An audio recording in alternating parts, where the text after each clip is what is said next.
લાગે છે. આમ જોતા ઝટીએ તો જો આમ જો. સારું માથું બહુ દુખે છે ગમે એમ હોય. નીંદર તો પૂરી થઈ જાય છે તોય કાવા લોસા થાય. એક કામ કરું મમ્મીને કહું મસ્ત એવું માથામાં તેલ નાખ દે ને તો કઈક શાંતિ થાય બરોબર ને. મમ્મી શું છે બોલ. મમ્મી માથું બહુ દુખે છે મને ફટાફટ તેલ નાખી દો એટલે હે ને આમ મસ્ત માથું ઉતરી જાય ને આમ મસાજ કરી દો થોડું ઘણું બરોબર એટલે માથું ઉતરી જાય મને બસ. હારું હાલ મસ્ત તેલ નાખી દો હાલ માથું ઉતરી જાય. કવિ કાગ એમ લખે છે મોઢે બોલું માં ત્યાં તો મને સાચે જ નાનપણ સાંભળે પછી મોટપની મજા મને કડવી લાગે કાગડા. અરે મોટા કરીને માં તે તારે ખોળેથી ખોહતા કર્યા પાછો તારો ખોળો ખેલવવા અમને કરીને બાળક કાગડા. આ વાળ કેથી કપાવા જવાના છે તારે? ક્યાં વાળ? હા. મારા વાળ કેમ હું છું? કેવડા મોટા થયા છે બોથાળો લાગે છે ભૂંડો લાગે છે. હાવ હારો નથી લાગતો. તેલ તો નાખી દીધું. હવે વાળ ક્યારે કપાવા જવાના છે? બસ એક બે દીમાં કપાઈ લઉં. કેવો બોથાળો લાગે છે આમ જોતા ઝટીએ તો જો આમ જો આયા જો. મને આમ કેમ જો. દેખાય પણ તને નો દેખાય મને તો દેખાય ને. ભૂંડો લાગે છે. એક વાંધો નહીં કાલ કપાઈ આવું હાલો.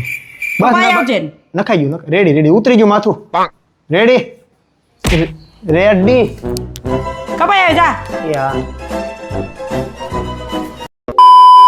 તો જય હિન્દ અને જય માતાજી મિત્રો, હું છું હિરણ મસાલિયા અને ફરી એકવાર સ્વાગત છે આપણા જિંકલ સલોનના મિની વ્લોગમાં. ખબર નહીં કેમ પણ મમ્મીને આજે જ તે મારા વાળ વધારે લાંબા લાગતા હતા. ઠીક હવે જે હોય. તો આ ક્લાયન્ટ આજે આવી ગયા હતા સ્પેશિયલી બોટાદથી આપણી પાસે ટ્રીટમેન્ટ કરાવવા માટે. એમાં પાછી સિસ્ટમ એવી થઈ હતી કે ઈ મેડમે મને આવીને એવું કીધું કે હિરણભાઈ હું મારા ગામમાં એક જગ્યાએ ટ્રીટમેન્ટ કરાવવા ગઈ તો ઈ લોકોએ મારી ટ્રીટમેન્ટ બગાડી છે, હવે તમે મને રિપેર કરી દો. આવી બધી ચર્ચા કરીને ઈ મેડમને મેં એવું કીધું કે કઈ વાંધો નહીં, હેર બગડી ગયા તો બગડી ગયા પણ હવે હરખા હિરણભાઈ કરી દે. પછી મેં એમને સજેસ્ટ કર્યું ગ્લેમ સિલ્કનું ઇકોપ્લાસ્ટિયા અને આ હતું એમના ઇકોપ્લાસ્ટિયાનું ફાઇનલ લુક. મિત્રો ડેમેજર એકદમ રિપેર થઈ ગયા અને સરસ મજાનો સ્ટ્રેટ લુક બી આવી ગયો તો તમે જોઈ શકો છો. અને જો તમારા પણ હેર આવા ડેમેજ થઈ ગયા હોય તો આવી જાવ જિંકલ સલૂનમાં એટલે ફટાફટ આપણે રિપેર કરી નાખીએ. ત્યારબાદ આ ક્લાયન્ટ આવી ગયા હતા સ્પેશિયલી ઢસાથી આપણી પાસે બાલિયાજ કરાવવા માટે અને એકચ્યુઅલીમાં ઈ મેડમે મને એવું કીધું કે હિરણભાઈ બાલિયાજ કરવું તો છે પણ આપણે બ્લીચ કરવાનું નથી. મેં કીધું કઈ વાંધો નહીં ઈ પ્રમાણે કરી નાખીએ. અને હા મિત્રો ખરેખર તમને એક વસ્તુ કહું ને તો હેરમાં તમે બ્લીચ કરો ને તો તમારા હેર ડ્રાય અને ડેમેજ થઈ જાય છે એટલે બને ત્યાં સુધી બ્લીચ ન કરવું. અને પછી તો હું ને હિતેશભાઈ હાચા થઈને મંડાણાઓ ફોઇલ ઉપર ફોઇલ ને કલર ઉપર કલર લઈને ફટાફટ મેડમ નું બાલિયાજ કરી નાખ્યું અને 45 મિનિટ એમને બેસાડી રાખ્યા એટલે પ્રોપર કલર આવી જાય ને. તો તમારે બધાને ક્યારે બાલિયાજ કરાવવા આવું છે જરા કોમેન્ટમાં મને કહી દો ને મિત્રો. કોમેન્ટ કરવાનું અને ફોલો કરવાનું ન ભૂલતા હો પાછા. ત્યારબાદ આ ક્લાયન્ટ આવી ગયા હતા સ્પેશિયલી આપણી પાસે સુરતથી હેરકટ કરાવવા માટે અને એમને કરાવવાનું હતું વુલ્ફ કટ અને ફટાફટ મેડમ નું કામ ચાલુ કરી દીધું હો. હેરકટ ફિનિશ કરીને આ હતો વુલ્ફ કટ નો ફાઇનલ લુક મિત્રો. તો ફાઇનલી મિત્રો આજનો દિવસ બી થઈ ગયો છે પૂરો. તો કાલે ફરી મળીએ નવા બ્લોગ સાથે નવી મોજ મસ્તી સાથે. ત્યાં સુધી લાઈક કરો, ફોલો કરો અને શેર કરો અને હા મારી YouTube ચેનલને સબસ્ક્રાઇબ કરવાનું ન ભૂલતા હો. Thank you so much.